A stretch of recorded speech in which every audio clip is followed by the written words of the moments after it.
संघर्षों के साये में घनघोर जवानी बसती है, इतिहास उधर झुक जाता है जिस ओर जवानी चलती है। जागो 85 मूल निवासी चंद्रशेखर रावण एमपी में रैली करने जाते हैं। सरकार को ये भान नहीं था कि उस रैली में 5 लाख लोग आएंगे। जिलेवार तरीके से लोगों को भ्रमित किया जाता है, रास्ते को भटकाया जाता है कि इधर रैली है उधर रैली है, चंद्रशेखर आए चंद्रशेखर चले गए और लोगों का दिग्भ्रमित किया जाता है।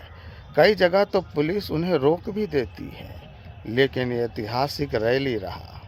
दोस्तों, वो एमपी था, दुर्गावती देवी का शासन था 1500 ईस्वी में और तुलसीदास दुबे भीख मांगने एमपी चले जाते हैं। लिहाजा एमपी में कोई भिखारी नहीं था, इसीलिए तुलसीदास दुबे को गिरफ्तार कर लिया जाता है, दरबार में पेश किया जाता है और वहाँ इनको जब डंडे पड़ता है वहाँ से भागते हैं। 1528 से 1532 ईस्वी तक रामचरितमानस का रचना कर देते हैं। शंकर सुमन केसरी नंदन पवन पुत्र हनुमान। महाभारत युग में भी युधिष्ठिर, अर्जुन और भीम के पिता अलग अलग हैं। कन्फ्यूजन ही कन्फ्यूजन है। एक लड्डू 9 घंटे आप मुंह में नहीं रख सकते, लेकिन बगैर बच्चेदानी के ब्रह्मा के मुख से ब्राह्मणों का जन्म होता है। ब्राह्मण केरल में औरतों को अपने स्तन नहीं ढकने देता था। ये SC ST OBC समाज के महिला को स्तन ढकने का अधिकार नहीं था। अगर वो ढकती तो उसके लिए अलग से उनको टैक्स देना होता था। टीपू सुल्तान ने इसका विरोध किया, ब्राह्मण नहीं माने, अड़ गए और लोगों को अपनी अस्मिता को बचाने के लिए टीपू सुल्तान ने एक सिरे से 800 ब्राह्मण को काट दिया। ब्राह्मण का दोहरा चरित्र देखिए। चंद्रशेखर, स्वामी प्रसाद मौर्य, राजेंद्र पाल गौतम के सिर पर इनाम ठोकती है और मोहन भागवत अगर कुछ बोलता है तो इस पे इसमें सांप सूंघ जाता है, ये चुप्पी साध लेते हैं। 3% ब्राह्मण, 8% क्षत्रिय, 7% वैश्य, 15%। तो जागो 85 मूल निवासी का ये नारा है। जगदेव बाबू ने भी कहा था कि 10 का शासन 90 पर नहीं चलेगा, नहीं चलेगा। तो लोग जाग रहे हैं, धीरे धीरे जो लोग जाग रहे हैं, जागरूक हो रहे हैं और ये समाज जिस दिन जाग जाएगा उस दिन इनको सर छुपाने का जगह नहीं मिलेगा। भागने के लिए रास्ता तलाशने होंगे इनको। आप कब तक लोगों को बेवकूफ़ बनाते रहेंगे, कब तक कन्फ्यूजन में डालते रहेंगे।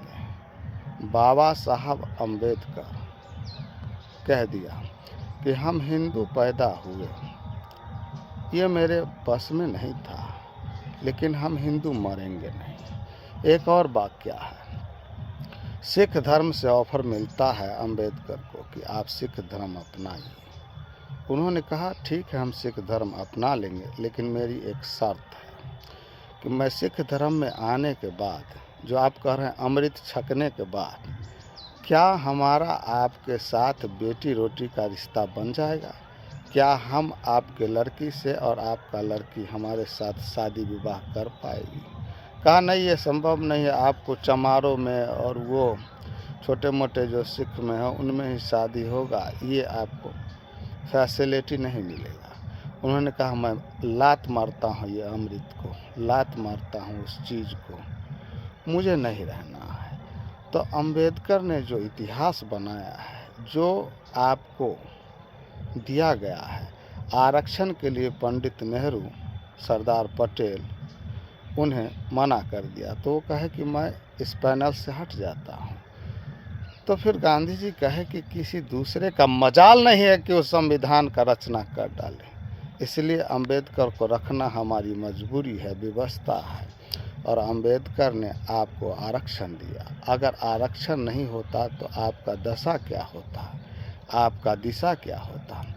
बिहार ने जिस तरह से बिगुल फूंक दिया है, जाति जनगणना होने के बाद आरक्षण का दायरा 27 जो है वो 52-54 हो जाएगा और आपको सही अधिकार मिलेगा। इसलिए शायद इनके पेट में दर्द होता है, इसलिए ये बिलबिलाते हैं और कन्फ्यूजन ही कन्फ्यूजन फैलाते हैं, सॉल्यूशन को रोकते हैं। युवाओं को जानना होगा, पहले कांग्रेस पे हमला होता था और पार्टी पे होता था टीवी डिबेट में, फिर किसानों पर हमला होने लगा, अब छात्रों पर हमला होता है। सुधीर चौधरी कहते हैं कि ये नकारा है। यूपीएससी, एसएससी ऐसे कुछ डिग्री हैं, हम अनपढ़ है, उतना जानते नहीं इस बारे में, लेकिन आप लोग जो विद्यार्थी हैं उनको पता है कि कौन कौन से डिग्री पास करके कहाँ कहाँ परीक्षा देने जाना होता है। एक प्यून का भी नौकरी परीक्षा देने के बाद दिया जाता है। लेकिन मीडिया कर्मी पहले विपक्ष पर, फिर किसान पर, अब छात्रों पर हमलावर है, तो छात्र लोग जिम्मेदार है, युवा लोग जिम्मेदार है, क्योंकि युवा ही ज़्यादा इनको समर्थन करके वोट में जिताए हैं। इसीलिए हमने पहला वो लाइन बोला, एक बार फिर सुन लीजिए। संघर्षों के साए में घनघोर जवानी बसती है, इतिहास उधर झुक जाता है जिस ओर जवानी चलती है। तो यूथ ब्रिगेड से ये अपील है और पढ़ने वाले लड़कों से ये अपील है कि आप 2, 4, 5, 10 ऐसे लोगों को मोटिवेशन कीजिए जो अंधभक्ति में ये नहीं देख पा रहे हैं कि हमारे साथ क्या हो रहा है। अगर आरक्षण धीरे धीरे समाप्त कर दिया जाएगा तो जो असमानता की खाई है, फिर हम गुलामी के दौर में चले जाएंगे। आने वाली पीढ़ी हमें माफ़ नहीं करेगी, हमसे पूछेगी जब देश सबसे मुश्किल दौर में था तो तुम क्या कर रहे थे? क्या आपने दायित्व का निर्वाह कर रहे थे? क्या जवाब देंगे हम अपने बेटे और पोते को? कौन सा मुंह दिखाएंगे हम? अंग्रेज़ों से तो लड़ाई हम जीत लिए, लेकिन नया अंग्रेज़ आए हैं, उनसे लड़ाई जीतना बेहद ज़रूरी, बेहद आवश्यक। बहुत बहुत शुक्रिया हमारे साथ जुड़ने के लिए।